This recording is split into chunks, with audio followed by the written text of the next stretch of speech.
سلام و ارادت خدمت شما دوستان عزیزم. امروز قرار در مورد مکالماتی که حول و حوش شغل اتفاق میفته با هم دیگه صحبت کنیم. این که کار شما چیه، از کاری که انجام میدی راضی هستی یا راضی نیستی، از حقوقی که دریافت می‌کنی راضی هستی راضی نیستی و تمام مواردی که حول و حوش این داستان هست. لایک رو همین الان به افتخار خودت چه برای یادگیریت وقت بذاری بزن، بریم اول جمله رو با هم دیگه ببینیم. What do you do? What do you do? شغلتان چیست؟ کار شما چیست؟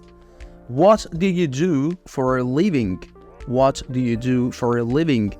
برای امرار معاش چه کار میکنید؟ یا شغل شما برای اینکه گذران زندگی کنید چیست؟ What is your job? What is your job? شغل شما چیست؟ What line of work are you in? What line of work are you in? در چه حیطه‌ای مشغول به کار هستید؟ What's your occupation? What's your occupation? حرفه شما یا شغل شما چیست؟ I'm a teacher. خب اونجوری سوال می‌گردیم که در واقع شغل شما چیه؟ کار شما چیه؟ حالا پاسخش با I'm a teacher. من یک معلم هستم. I'm an engineer. من مهندس هستم. I'm a website designer. طراح وبسایت هستم. I'm a bus driver. راننده اتوبوس هستم. I'm a project manager. مدیر پروژه هستم. I'm a farmer. من کشاورز هستم. خب اون یه مدل بود. یه مدل دیگه بچه ها با عبارت I work هست. I work. اینا رو هم چند تا جمله با هم دیگه ببینیم. I work for a community college. I work for a community college. من در کالج که در حالا یه کالج شهری میتونیم بگیم در واقع کار میکنم. I work for the local council. I work for the local council. من در شورای محل کار میکنم. I work for myself. I work for myself. من برای خودم کار میکنم. I work for an online English company. I work for an online English company. و شما رفقای گلم لطفاً داخل کامنت ها بنویسید که شغلتون چیه. هم با اون عباراتی که اول داشتیم، مثلا میتونید بنویسید I'm engineer, I'm teacher یا هر چیزی، یا میتونید به این شکلی که الان داریم در واقع با هم دیگه آموزش میبینیم اینو انجام بدید. I work for و ادامهشو در واقع بگید. من برای یک شرکت که انگلیسی در واقع آنلاین درس میده کار میکنم. I work for a training company. I work for a training company. بعد از ببینید بچه I work for بعدش میتونید اون شغل خودتون رو بذارید. من برای یک شرکت آموزشی کار میکنم. I work for Facebook. من برای فیسبوک کار میکنم. I work for BBC. من برای BBC کار میکنم. I work for Google. من برای گوگل کار میکنم. I work for Coca-Cola. من برای کوکاکولا کار میکنم. I work for a company. خب یه مدل پس بچه‌ها این بود که بگید I work for مثلا برای هر شغلی که کار میکنید. یه مدل دیگه هم الان اینطوری است که دارید میبینید I work for a company which that و بعد از اون راجب اون حالا کمپانی اون شغل یا حرفتون میتونید توضیح بدید. مثال براتون بزنم. I work for a local company which that. باز این هم همون ساختار هست، یه شرکت محلی مونتا اینجا اضافه میشه. یا میتونید بگید I work for a national company which that. ببینید پس بچه لوکال میشه محلی، نشنال میشه ملی، برای شرکت ملی کار میکنم. I work for an international company which that. اینترنشنال هم میشه چی؟ میشه شرکت بین المللی. پس مدل‌های مختلفش اینجا با هم دیگه دیدیم دیگه، درسته؟ لوکال کمپانی اصلا میتونی بگی که من برای کمپانی کار میکنم، میتونی مشخص ترش کنی لوکال کمپانی میتونه باشه، میتونه نشنال کمپانی باشه، یا میتونه اینترنشنال کمپانی باشه. یعنی این سه مورد رو میتونید بگید. چند تا مثال با هم ببینیم. I work for a company that makes electrical goods. I work for a company that makes electrical goods. من برای شرکتی کار میکنم که وسایل الکترونیک تولید میکنه. I work for a local company which services fire alarms. I work for a local company which services fire alarms. من برای یک شرکت محلی کار میکنم که خدمات اعلام حریق ارائه میده. I work for a national company that rents car to the public. I work for a national company that rents cars to the public. من برای شرکتی کار میکنم، شرکت ملی کار میکنم که به مردم ماشین اجاره میده. I work for an international company that supplies internet advertising. I work for an international company that supplies internet advertising. من برای شرکت بین‌المللی کار میکنم که تبلیغات اینترنتی عرضه میکنه. I work in an advertising. بچه اینم یه مدل دیگه است که میتونید راجع به کارتون صحبت بکنید که این بیشتر در واقع در مورد اون محدوده عرضم به حضور شما میتونم بگم مهارت‌های شما قرار میگیره. I work in an advertising. من تو کار تبلیغات هستم. I work in sales. من تو کار فروش هستم. میبینی راجع به مهارت اصلیت اینجا صحبت میکنی، ولی نمیگی آقا مثلا من دقیقاً تو فروش مثلا چی هستم یا تو تبلیغات چی هستم. اینو کامل مشخص نمیکنی. I work in agriculture. رفقای گلم، برای اینکه تمرین بهتر داشته باشیم لطفاً داخل کامنت بنویسید برای من با همین ساختاری که در واقع اینجا دارید میبینید. من کشاورزی میکنم. I work in the fashion industry. I work in the fashion industry. من در صنعت مد کار میکنم. I work in the tech industry. من در صنعت فناوری کار میکنم. رفقا دقت میکنید وقتی که راجع به مهارتمون میخوایم صحبت کنیم میتونیم از ساختار I work in استفاده بکنیم. I work in the sales department in a car company. خب ببین نگاه کن، الان همون ساختاره ما اومدیم به صورت خیلی به قول خودمون اسپسیفیک تر، خیلی مشخص تر اومدیم داریم صحبت میکنیم. میگیم چی؟ میگیم I work in the sales department in a car company. من در بخش فروش یک شرکت خودروسازی کار میکنم. I work in the marketing department of a cosmetic company. I work in the marketing department of a cosmetics company. من در بخش بازاریابی یک شرکت لوازم آرایشی کار میکنم. I work in the design department of a sport company. میبینید رفقای گلم کلمات جابجا میشه اما ساختار همون هست. من در بخش طراحی یک شرکت لوازم ورزشی کار میکنم. I'm in sales. من در بخش فروش مشغول هستم. I'm in marketing. من در بخش بازاریابی مشغول هستم. I'm in design. من در بخش طراحی مشغول هستم. I'm in education. من در بخش آموزش هستم. مثلا اگه شما از من بپرسید من به شما میگم که I'm in education. منم تو کار آموزش هستم، مثل همین کاری که الان برای شما رفقای گلم دارم انجام میدم. I'm a salesman. I work in the sales department for a computer company. میبینید بچه ها این حالا دو تا جمله پشت سر هم میشه، یک موقعیت دیگه. مثلا یه نفر از شما میپرسه what do you do؟ با دوستتون رفتید نشستید یا با یه خانواده جدید آشنا شدید، ازتون سوال میکنه what do you do؟ یعنی شغلت چیه؟ میگی چی؟ میگه I'm a salesman. من فروشنده هستم. I work in the sales department. من در دپارتمان فروش for a computer company. یک کمپانی یا یک شرکت کامپیوتری در واقع دارم کار میکنم. I'm a teacher. من یک معلم هستم. I work for a high school.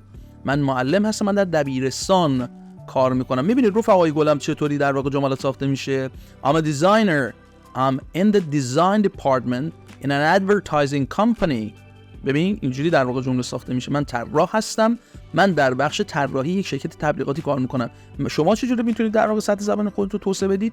با به کار بردن این جملات به صورت روزانه، یا میتونید یکی دو تاشون رو خودتون با توجه به شغل و کار خودتون داخل کامنت با دوستاتون به اشتراک بگذارید. I'm a software engineer at a website company. من mهندس نرم افزار یک شرکت طراحی سایت هستم. I'm a salesman in a mineral water company.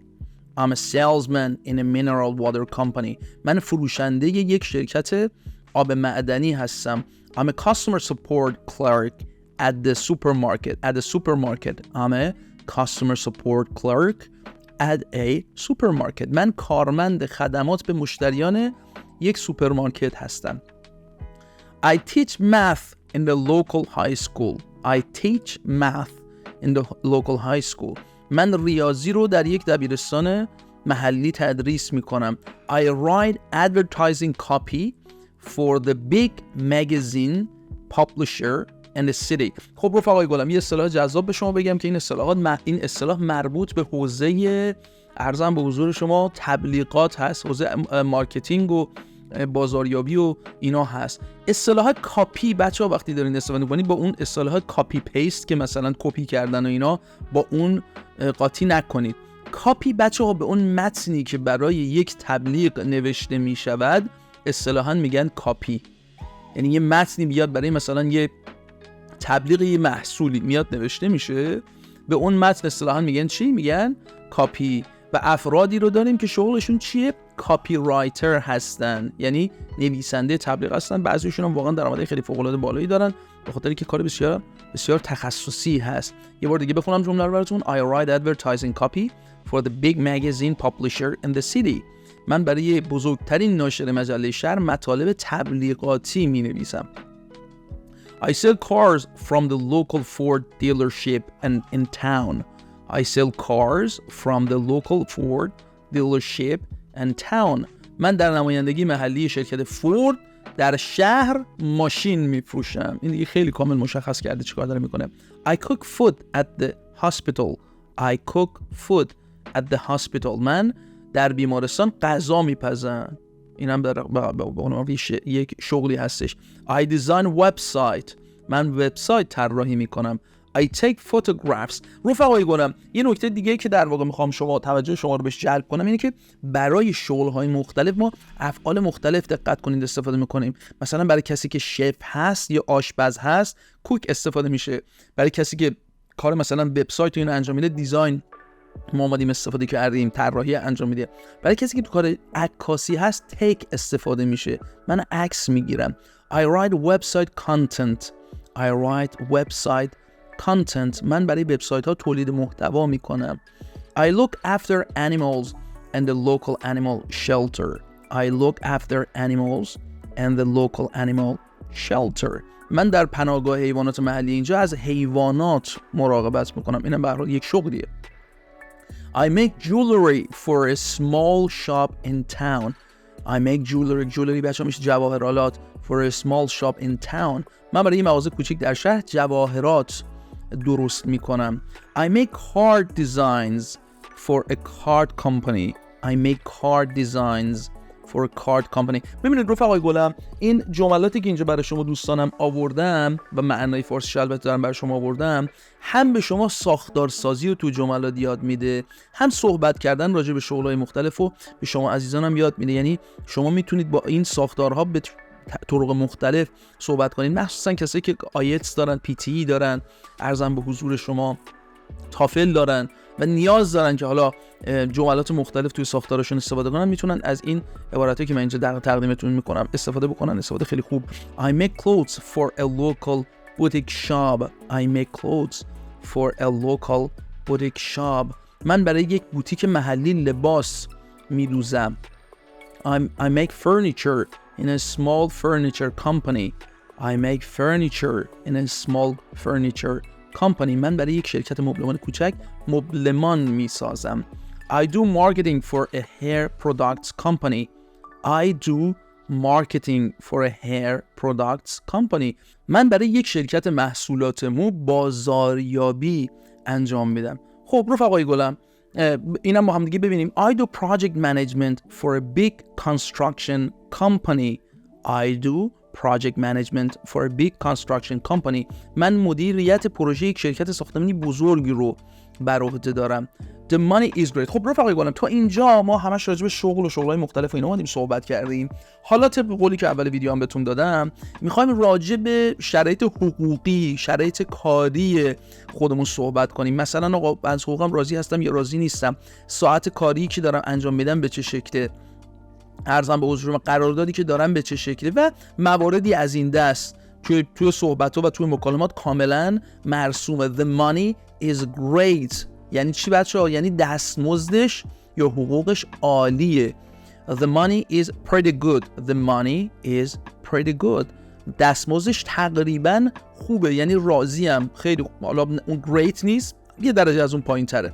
The money is not very good at all. The money is not very good at all. یعنی چی؟ یعنی دستمزدش چندان خوب نیست. ببین همش دارم راجع به دستمزد و حقوق صحبت میکنم دیگه، درسته؟ The pay is terrible. ببینید بچه‌ها از بهترین شروع کردیم رسیدیم به چی؟ به بدترین.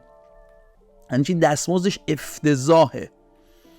I wish the money were better but what can you do. I wish the money were better but what can you do. این چی داره میگه؟ داره میگه ای کاش دستمزدش بیشتر بود ولی چه کار میشه کرد. یک کارمندی که گیر کرده تو اون جایی که بخواد بره، یه عالمه هم قسط داره ولی خب دستمزدش هم راضی نیست، ضمناً اون کاری هم که داره انجام میده راضی نیست. I get paid very well. I get paid very well. من دستمزد خیلی خوبی میگیرم. I'm on a pittance. معنیش هم بچه نوشتم داخل پرانتز براتون. I'm on a pittance یعنی چی؟ یعنی به من چندرغاز، همون تو خودمونم داریم دیگه، به من چندرغاز حقوق میدن.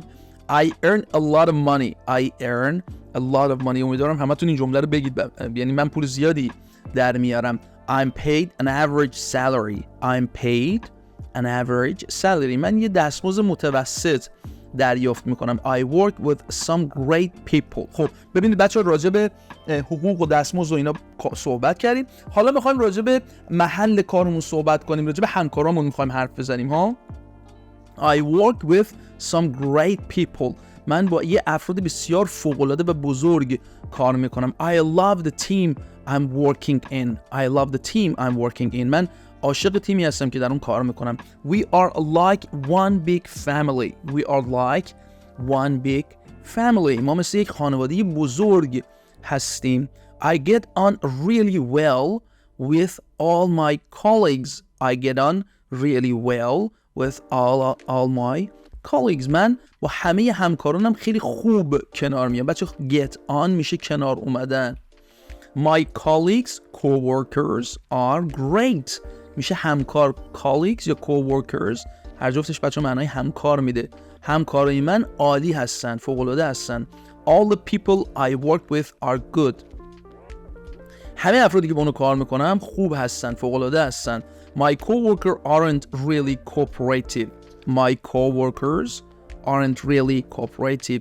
همکارای من خیلی با هم همکاری نمیکنن. حالا ببین دوره از اون خوب شروع کردیم، دواش میریم سمت متوسط و بعد.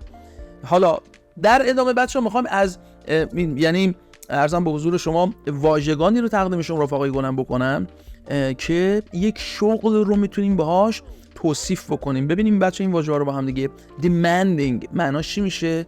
یعنی requires a lot of skills, time, energy, attention. یعنی یه مقدار خیلی زیادی مهارت، زمان، انرژی و توجه نیاز داره. یعنی چی؟ یعنی کار پرزحمتی هست. Teachers usually have a family of their own and a demanding job that requires lots of work, patience and dedication.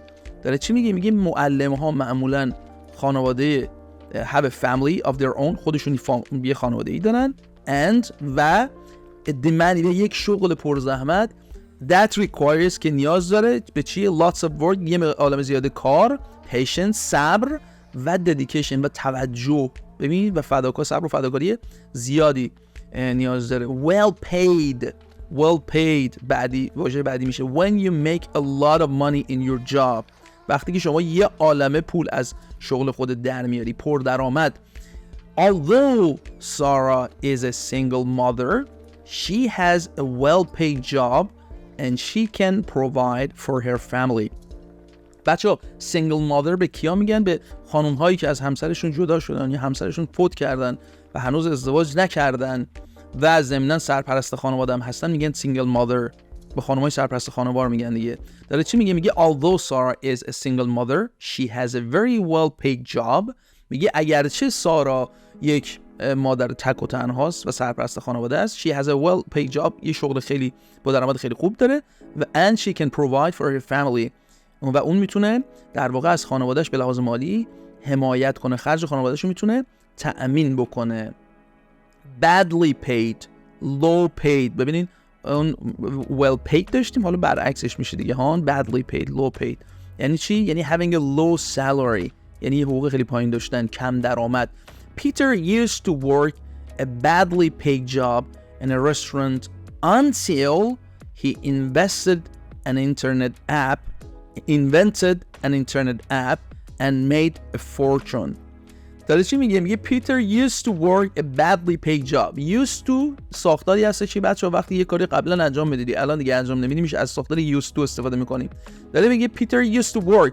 پیتر قبلا توی شغلی کار میکرد که درآمدش خیلی پایین بود و داخل یه رستوران هم بود. until تا زمانی که چیکار کرد؟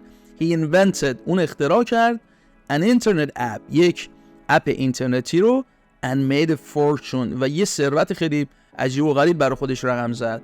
اینجا ببینیم با پیتر قبلا با دستمزد پایین در رستوران کار میکرد تا اینکه یک برنامه اینترنتی اختراع کرد و ثروت زیادی به دست آورد. خب ببین بچه‌ها من کلمه به کلمه ترجمه میکنم اینجا دیگه، ولی به فارسی خیلی سلیس و روون برای شما قرار دادیم. temporary ببینید رفقای گلم عرض کردم میخوام راجع به شرایط مختلف کاری هم با هم دیگه صحبت کنیم. میگه هان temporary یعنی چی؟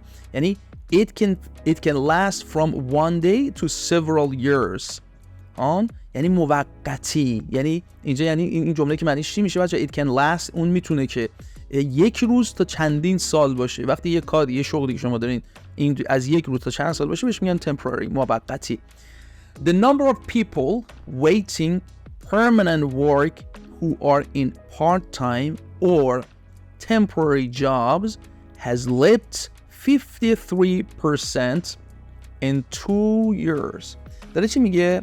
داره میگه اون تعداد افرادی که خواهان کار دائمی هستند permanent job و در مشاغل پاره وقت. ببین رفقا گفتم پارت تایم میشه پاره وقت، temporary چی؟ موقتی کار میکنن طی 2 سال has leaped یعنی افزایش داشته، افزایش 53% داشته. یعنی افرادی که حالا پاره وقت و شغل موقت طبیعتاً دلشون میخواد که کار دائم داشته باشن دیگه، درسته؟ چون معلوم نیست تکلیفشون چجوریه. پس یه کلمه خیلی جذاب داشتیم leap به معنی افزایش، temporary دید موقتی، part time میشه حالا ارزم به حضورشون پاره وقت و permanent هم که میشه دائمی و فکر کنم تمام کلمات براتون معنی کردم. بریم بعدی رو با هم دیگه ببینیم. permanent که میشد a steady job، خب اونجا temporary داشتیم میشه permanent دیگه، آن دائم. After many temporary jobs Zoe finally got a permanent position in the local travel agency. خب دیگه الان دیگه اینو میدونید معنیشه. زوئی پس از چند کار موقت بالاخره در آژانس مسافرتی محلی شغلی دائمی به دست آورد. Full time یعنی چه رفقای گلم؟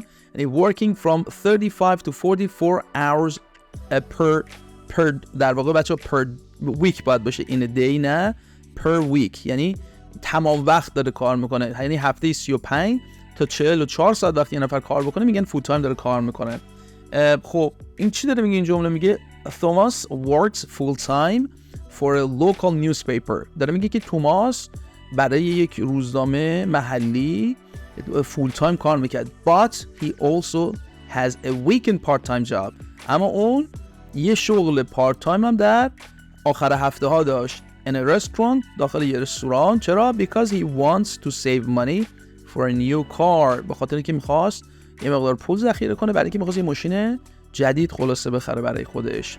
Part time خب اینا هم دیگه الان معنی شما میدونید. Working few hours a day برای چند ساعت در روز کار کردن میشه نیمه وقت کار کردن. After leaving schools at 16 she took 3 part-time jobs to earn money.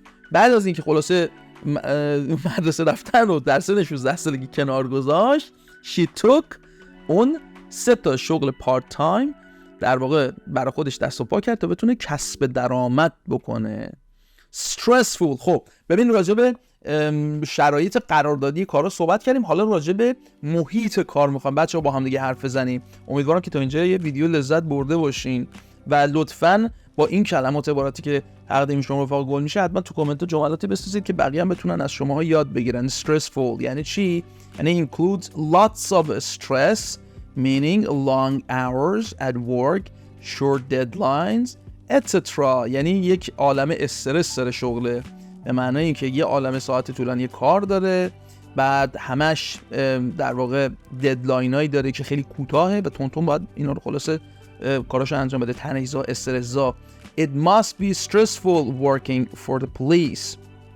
میگه کار کردن در پلیس باید تنش‌زا باشه که حتما همینطوره. challenging یعنی چی بچه‌ها؟ It is hard but also exciting and interesting.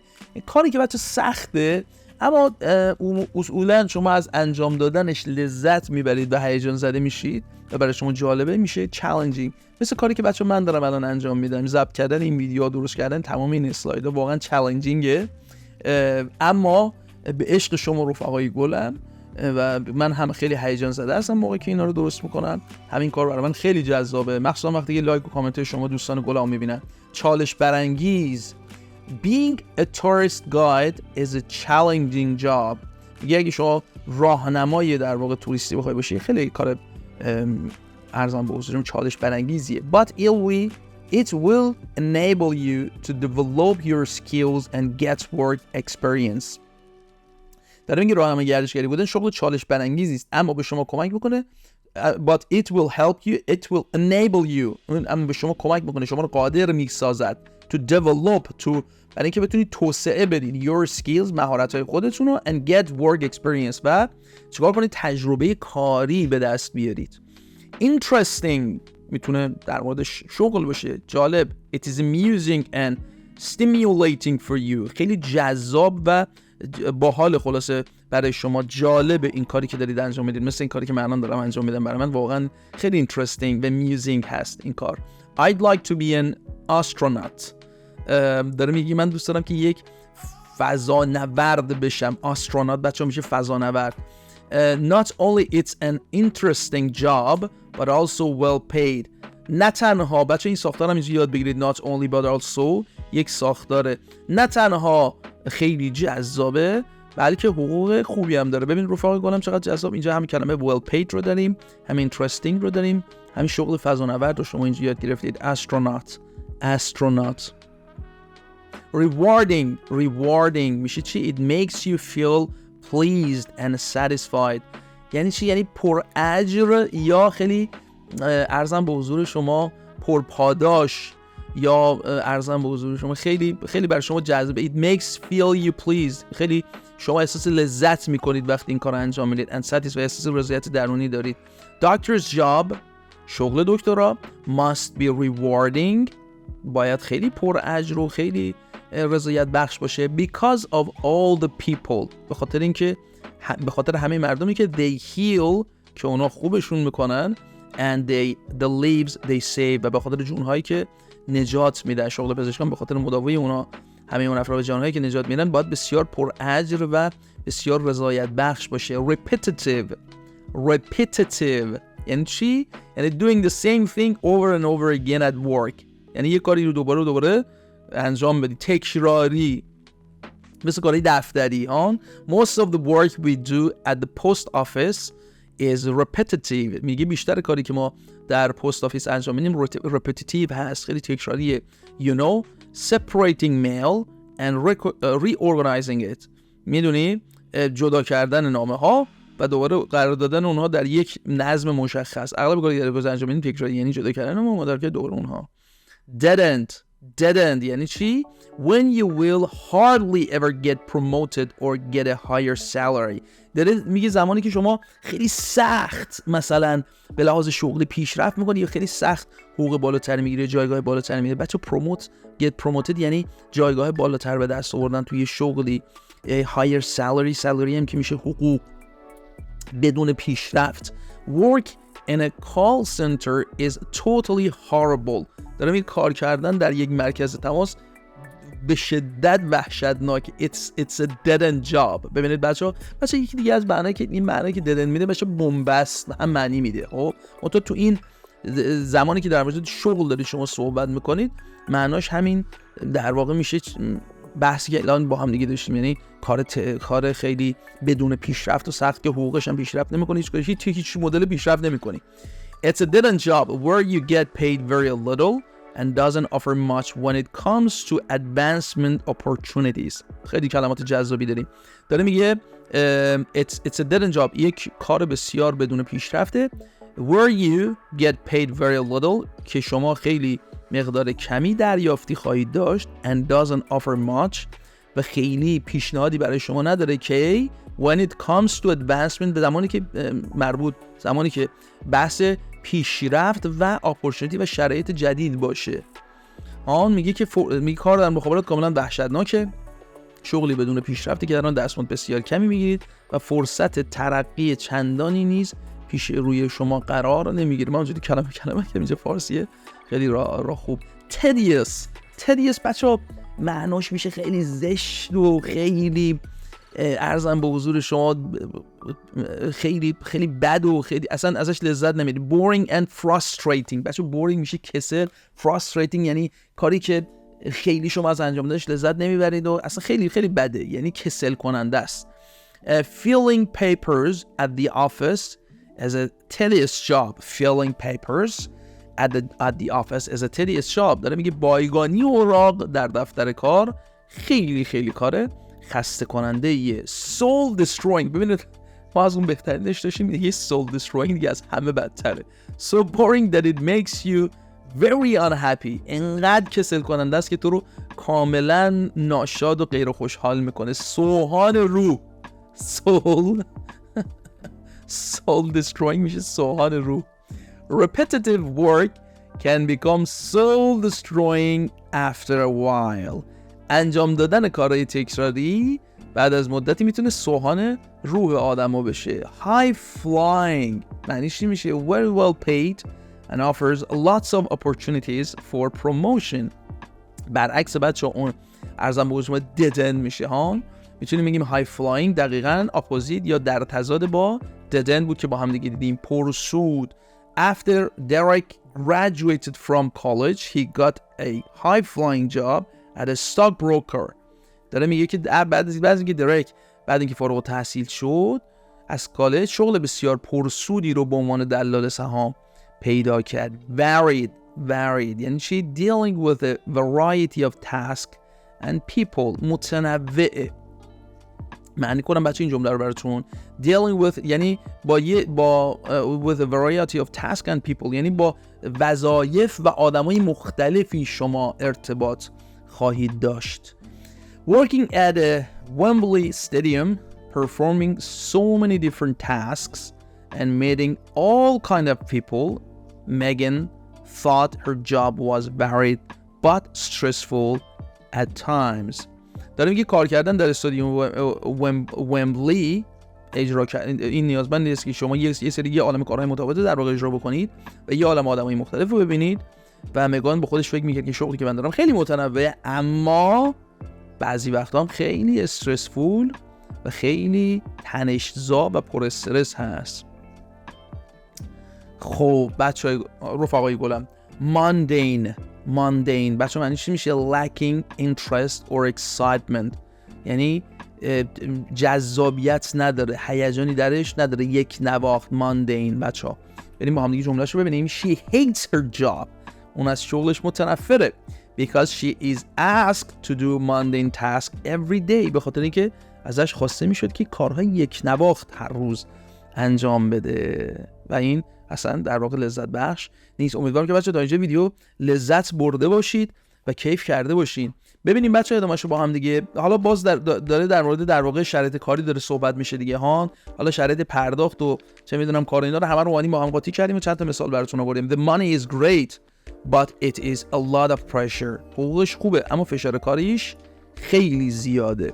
I like the people I work with but the money is not that great. من همکارانمو خیلی دوست دارم اما حقوقش اونقدر هم خوب نیست. I like the job. It is very satisfying but the management is not very good. داره میگه من شغلمو دوست دارم و خیلی رضایت بخشه اما مدیریت اصلا خوب نیست. The people I work with are so friendly and supportive but the job itself is very stressful. داره میگه آدمایی که باشون کار میکنم خیلی خوبن، خیلی دوستانه رفتار میکنن و خیلی حمایت میکنن اما اون شغلی که دارم خیلی پرتنش و استرس زا هست.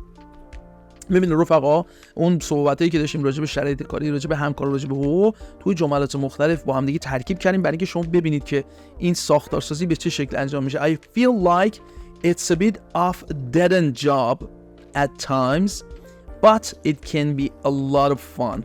داره میگه که من احساس میکنم کاری که دارم انجام میدم خیلی جای پیشرفت خاصی نداره اما میتونه بسیار سرگرم کننده باشه. The customers are so demanding but the management can be very motivating. داره میگه اون مشتریایی که داریم خیلی خیلی زیاد تقاضا دارن، اما مدیریت مدیریتی که داره خیلی انگیزه بخشه و خیلی جذابه برای من. Most of the time it is quite boring. داره میگه بیشتر اوقات خیلی خسته کننده است. Then at a certain times of the year it gets very busy. اما در یک زمانه مشخصی از سال خیلی سرمون شلوغ میشه. What time do you start work؟ خب ببینید بچه‌ها الان اینجا رفتیم سراغ این که راجع به این صحبت کنیم که آقا تو کیا کارتو شروع می‌کنی، کیا تموم می‌کنی و روزهای هفته و اینا رو می‌خوایم با هم دیگه بررسی بکنیم. چه زمانی کار خودت رو شروع می‌کنی؟ What time do you finish work؟ کی کارت تموم میشه.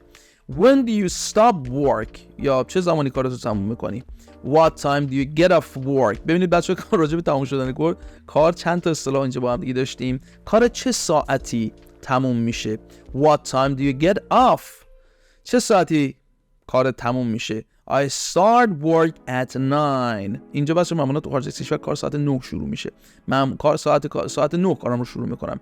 I start work at 8:30. من ساعت 8:30 کارم رو شروع میکنم. I have to be at work at 9. من ساعت 9 باید سر کار باشم. I get to work at 8:30. ببینید بچه‌ها خواهش میکنم دقت کنید به این ساختارهای مختلف ها. من ساعت 8:30 سر کار میرم. I finish work at 5. ساعت 5 کارم تموم میشه. I stop work at 5:30. من ساعت 5:30 کارم رو تموم میکنم. I work day, afternoon, night, late, shift. ببینید راجع به shift وقتی میخوای صحبت کنی یکی این کلمات انتخابی مثلا چی میگی؟ I work day shift. I work afternoon shifts. I work night shifts. I work late shifts. اینجوری اتفاقی من روز بعد از ظهر شب تا دیر وقت شیفت هستم. کسی که شیفتی کار میکنن. I'm on days, afternoon, night. دوباره همون اصطلاح هست دیگه ها. من روزها بعد از ظهر و شبها شیفت هستم. Do you have to do overtime in your job؟ همون اضافه کاری میشه. آیا سر کارت بعد اضافه کاری هم انجام بدی؟ overtime اضافه کاری میشه که خودمون هم داریم تو فارسی. Do you have much overtime this week؟ این هفته اضافه کاری زیادی داری؟ Are you doing overtime this evening؟ آیا امروز اضافه کاری میکنی؟ Are you doing OT tonight؟ آیا امشب اضافه کاری داری در واقع انجام میدی؟ OT بچه همون overtime میشه دیگه. اینجا خلاصش کردیم نوشتیم OT. I have to do so much overtime in my job. من باید یه عالم اضافه کاری توی کارم انجام بدم. I have to do OT every week. من باید هر هفته اضافه کاری انجام بدم. I do OT most days and I don't get paid for it. ببین دوره اومدیم با هم قاطی کردیم دو تا ساختار. من اکثر روزا اضافه کاری میکنم اما برای اون پولی دریافت نمیکنم. I have to do OT sometimes but it's okay as we get paid pretty well for it. میگه من بعضی وقتا باید اضافه کاری میکنم اما اوکیه به خاطر اینکه حقوق خیلی خوبی پول خیلی خوبی براش دریافت میکنم. I'm snowed under. بچه خیلی اصطلاح جذابیه. من سرم به شدت کار ریخته. ببین رفقا گفتم snow میشه چی؟ snow میشه برف اما یه اصطلاح I'm snowed under یعنی چی؟ یعنی سرم به شدت شلوغه. I'm swamped with work. من غرق در کار هستم. I've got a lot on my plate. ببین رفقای گلم اینم دوباره یه اصطلاح دیگه هست. plate میشه بشقاب. من یه عالمه تو بشقابم دارم یعنی چی؟ خب اما وقتی که راجع به کار داریم صحبت می‌کنیم دیگه معنی میده دیگه. من یه عالمه کار روی دستم مونده که باید انجام بدم. I'm up to my neck in work. ببین اینم دوباره یه اصطلاح جذاب دیگه است. I'm up to my neck in work. تا خرخره کار روی سرم ریخته شده است. I'm up to my neck in my deadlines. من تا خرخره درگیر کار هستم و مهلت زیادی ندارم. Do you get sick leave؟ بچه sick leave یعنی مرخصی که در واقع برای بیماری گرفته میشه. مرخصی استعلاجی داری؟ Is there a sick leave in your job؟ توی کار مرخصی استعلاجی هم داری؟ معمولا اینجا ما فکر میکنم 3 روز 4 روز یه همچین عددی در سال فکر میکنم مرخصی استعلاجی میتونیم بگیریم. I called in sick this week. من این هفته مرخصی استعلاجی گرفتم. I'm calling in sick today. من امروز زنگ میزنم تا مرخصی استعلاجی بگیرم. I pulled a sickie yesterday. I pulled، ببینید بچه این هم از اون جملات خیلی جذاب. I pulled a sickie yesterday این دیگه خیلی اختصاصیه، یعنی دیروز به دروغ گفتم که مریض هستم. I pulled a sickie yesterday یعنی خودش رو به مریضی زده که سر کار نره. He pulled a sickie to go to the football game. اون به دروغ گفت که مریضه تو به مسابقات فوتبال برود. Most people are tempted to pull a sickie when they want to a day off without using up their precious annual leave. annual leave بچه مرخصی سالانه است. داره میگه بیشتر مردم وسوسه میشن to pull a sickie که به دروغ بگن مریضن و مرخصی بگیرن وقتی که میخوان یه روزی تعطیل کنن. when they want a day off وقتی میخوان یه روز مرخصی بگیرن without بدون اینکه using up استفاده کنن از چی؟ their precious یعنی خیلی عزیز، خیلی با قیمت، با ارزش annual leave مرخصی سالیانه خودشونو. اغلب مردم وقتی میخوان بدون استفاده که از مرخصی استحقاقی گرانبهایی خود یک روز مرخصی بگیرن وسوسه میشن به دروغ بگوین که مریض هستن. I really need a holiday. I really need a holiday. من واقعا به تعطیلات احتیاج دارم. I need some time out. I need some time out. من یه مدتی استراحت احتیاج دارم. I want to take some annual leave. I want to take some annual leave. من میخوام یه سری مرخصی استحقاقی بگیرم. در طول سال فکر میکنم اینجا ما 30 روز، هولوش 30 روز یا کمتر در واقع annual leave داریم. I'm exhausted. I think I will book some days off. من خیلی خسته ام، فکر کنم چند روز مرخصی بگیرم. I've been working like a dog. I deserve a break. ببینید بچه چه اصطلاح جذابی براتون گذاشتیم تو این ویدیو. من بی‌وقفه کار کردم و مستحق کمی استراحت هستم. I've been working my ass off lately. ببینید بچه خیلی این اصطلاح کاملا آمریکاییه. I've been working my ass off lately. I think I need some time out. این کاملا اصطلاح بچه آمریکاییه. تو فیلم هم شما خیلی اینو میبینید. یعنی من اخیراً خیلی سخت کار کردم، فکر کنم به این مدتی استراحت احتیاج دارم. Working my ass off lately یعنی خیلی سخت کار کردم. I need some time out یعنی باید استراحت کنم. I'm self-employed. من شغل آزاد دارم. I work for myself. من برای خودم کار میکنم. حالا میخوام راجع به کار کردن صحبت کنیم. I'm my own boss. من رئیس خودم هستم. داریم میخوایم اینجوری بگیم که من برای خودم کار میکنم. حالا بعدش هم میخوایم بگیم که چجوری در راجع به بیکاری هم میخوایم حرف بزنیم. I'm not working right now. من الان مشغول به کار نیستم. I'm between jobs at the moment. I'm between jobs at the moment. من در حال حاضر جویای کار هستم. میخواد بگی بیکاره، این چیزی میاد میگی نمیگه بیکارم. I'm between jobs at the moment. I've just finished college and I need some time out. من تازه دانشگاه رو تموم کردم، یک کمی استراحت نیاز دارم. I have just graduated and I'm looking for a job now. من تازه فارغ التحصیل شدم و دنبال کار هستم. I'm taking some time out to be with my family. من مدتی رو به خودم مرخصی دادم تا با خانوادم وقت بگذرونم. I'm taking some time off. ببینید رفقا، I'm taking some time off. این اصطلاح. To help my mother as she is getting old. من برای کمک به مادرم که پا به سن گذاشته مرخصی گرفتم. عجب آدم با شرفی بوده. I'm taking some time out to sell my house. من برای فروش خانم چند وقتی رو مرخصی گرفتم. و بچه این آخرین جمله بود که تو این ویدیو تقدیم شما رفقای گلم شد. امیدوارم از دیدنش لذت برده باشین. شما رفقای گلم تو ویدیو بعد میبینمتون. موفق باشید.